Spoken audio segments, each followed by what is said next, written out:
Hey guys, I want to talk to you about games included in online subscriptions. This is Carbon 107, checking in.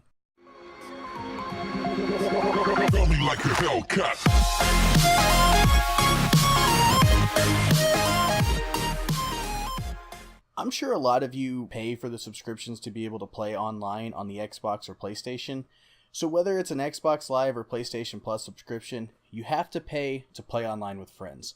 What Sony and Microsoft decided to do was try and sweeten the deal by adding games in their subscriptions to make us pay to play on the consoles we already own, on the internet we already pay for. Many hate the idea of having to pay so many different fees to be able to play the games they love with their friends or family, but since this doesn't seem to be changing anytime soon, let's look at the quality of games offered in the subscriptions. Vocal fanboys will scream at the top of their lungs about which console has the best games, but what I really want to do is look at what is offered and how much it amounts to, so let's look at the first 3 months of 2016. From January to March of 2016, Xbox offered a total of 12 games on their Games with Gold service, amounting to 4 games a month, while PlayStation offered a total of 18 games on PlayStation Plus, equaling 6 games per month. It does look like Sony offered 2 games a month more than Xbox until you look more into the type of the games that are offered. To utilize the 18 games offered on PlayStation Plus, you'd have to own a PS4, a PS3, and a Vita handheld device. Xbox, on the other hand, has all 4 games that are offered monthly able to be played on the Xbox One, with only half of the total games being exclusive to the console. This means that Xbox One owners get to play all of the games offered on their service without restrictions. When you break down the PlayStation Plus games offered, you notice a severe lack of accessibility unless you own more than just one console. If you don't own a Vita, which a lot of people don't since it had terrible sales and Sony just recently announced they're discontinuing service for it, the total games drop to match Xbox at 12, going 4 per month. The difference between Xbox and PlayStation on this matter, though, is that Xbox allows for backwards compatibility where the PS4 does not. This means when Sony offers older titles that PS4 owners may have missed or want to play again, like Dragon Age Origins or Grid Autosport, they can only do so if they pay a hefty subscription service to Sony for PlayStation Now. So to break down the totals of what games are offered monthly per device, it looks like it's 6 each for the PS3, PS4, and the Vita. Okay, so some games are free cross-platform like Helldivers and Grim Fandango, but not enough to really bolster the lacking numbers compared to the Xbox One.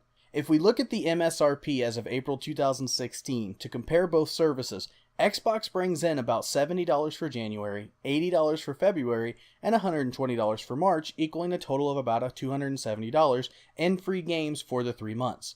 While PlayStation brings in about $115 for January, $130 for February, and $80 in March, with a 3-month total of about $325.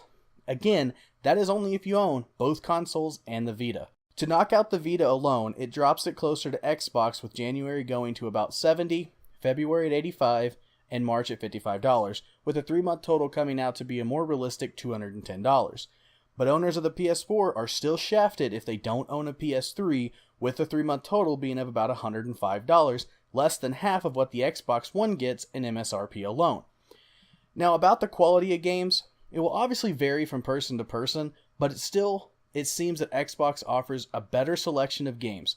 Xbox One owners are given all of the last generation AAA titles like Borderlands, Gears of War 2, and Deus Ex Human Revolution, and many higher 3D quality games, while PS4, they're only subjected to a majority of 2D indie titles, and they don't even have access to those last gen AAAs without the extra subscription. My opinion on this, I came from the Xbox 360 to the PS4 after Microsoft lost my trust when they attempted to pull the memorable only trade games once, always online scandal.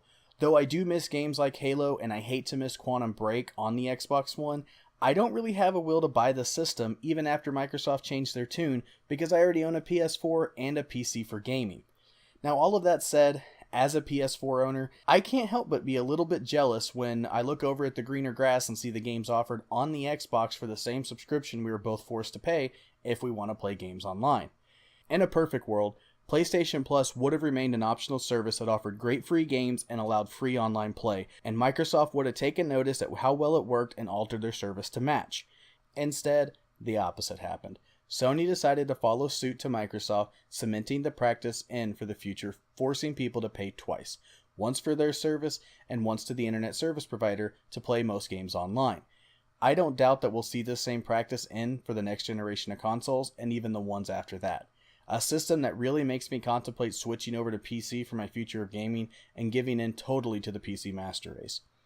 Now, I just wanted to make this video so I could show you guys what kind of quality games we've been given this last 3 months and how terrible Sony has gotten with their offerings. If you do a little research, Xbox constantly gives out a higher quality of games, while PlayStation seems to have a hard-on for 2D indie titles.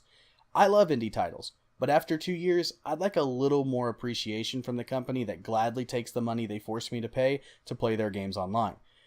The last time I was honestly excited about a PlayStation Plus title was when Rocket League was offered, and that was all the way back in July of 2015. So let me know your opinion on this matter. I'd love to hear from you. Also, subscribe if you'd like to see more of these type of videos. Until then, this is Carbon107 signing out.